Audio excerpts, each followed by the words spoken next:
నమస్తే నేను Sanjana. Rome Catholic church అధినేత పోప్ ఫ్రాన్సిస్ ఆరోగ్యం విషమంగా మారింది.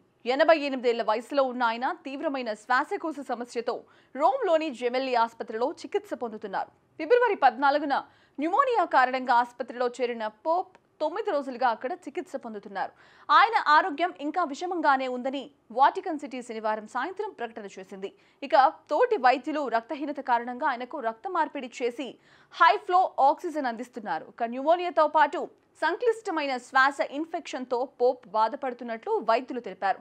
ఒక వారం పాటు ఇంకా ఆసుపత్రిలో ఉండాల్సి ఉంటుందని చెప్పారు. ఇక పోప్ ఫ్రాన్సిస్ 1936లో అర్జెంటీనా రాజధాని బ్యూనాస్ ఎయిర్స్ లో జన్మించారు. 2013లో పోప్ బెనెడిక్ట్ 16 రాజీనామా చేశాక ఫ్రాన్సిస్ క్యాథలిక్ చర్చ్ అధిపతి అయ్యారు.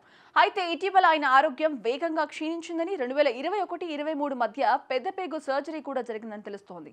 ప్రపంచవ్యాప్తంగా 1.4 బిలియన్ క్యాథలిక్స్ కు మహానుభావుడిగా మారిన పోప్ ఆరోగ్యం దృష్ట్యా ఆయన తర్వాతి పోప్ ఎవరు అవుతారు అన్న దానిపై చర్చలు జరుగుతున్నాయి.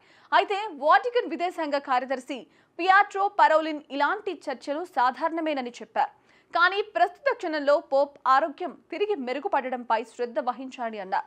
మరోవైపు ప్రపంచవ్యాప్తంగా ఉన్న సన్యాసులు, ప్రీస్టులు శనివారం జెమెల్లి ఆసుపత్రి వద్దకు చేరుకుని పోప్ ఆరోగ్యరీత్యా ప్రార్థనలు చేసినట్లు బ్రెజిలియన్ ప్రీస్ట్ డాన్ వలిసన్ వివరాలతో వెల్లడించారు.